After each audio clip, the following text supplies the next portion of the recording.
Hello အားလုံးပဲမင်္ဂလာပါဒီနေ့လက်တွေ့မှာအသုံးဝင်တဲ့စကားအတွဲလိုက်လေးတစ်ခုထပ်ပြောပြပေးချင်ပါတယ်အဲ့ဒီစကားစုလေးကတော့ hit the road ပါ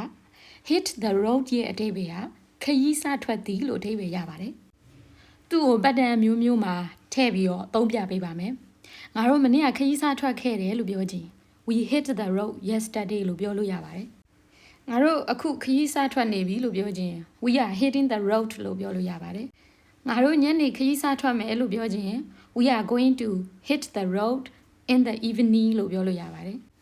နောက်ထပ်ငါတို့ခရီးစထွက်ကြစို့လို့ပြောခြင်း let's hit the road လို့ပြောလို့ရပါတယ်နောက်တစ်ခုငါတို့ခရီးစထွက်တော့မလားလို့အကြံဉာဏ်တောင်းရင်ကြတော့ shall we hit the road လို့ပြောလို့ရပါတယ်မင်းတို့ဘယ်ချိန်ခရီးစထွက်ခဲ့ကြတာလဲလို့ပြောခြင်း when did you hit the road လို့ပြောလို့ရပါတယ်ခရီးစထွက်တော့လို့ပြောခြင်း hit the road လို့ပြောလို့ရပါတယ်မင်းတို့ခရီးစထွက်သင့်ပြီလို့ပြောခြင်းတော့ you should hit the road ကျွန်တော်ခရီးစထွက်တော့မယ်ဆိုရင် I had better hit the road ခရီးစထွက်ဖို့အချိန်တန်ပြီဆိုရင်တော့ it's time to hit the road မမောင်ခင်ခရီးစထွက်ကြစို့လို့ပြောခြင်းတော့ let's hit the road before it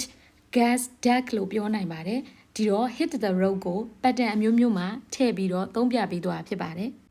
ပြောပြပေးသွားတဲ့စကားစုနဲ့ပတ်တန်အားလုံးကိုနားလည်လိမ့်မယ်လို့မျှော်လင့်ပါတယ်နောက်ဗီဒီယိုမှာပြန်တွေ့ကြမယ် see you in the next video bye bye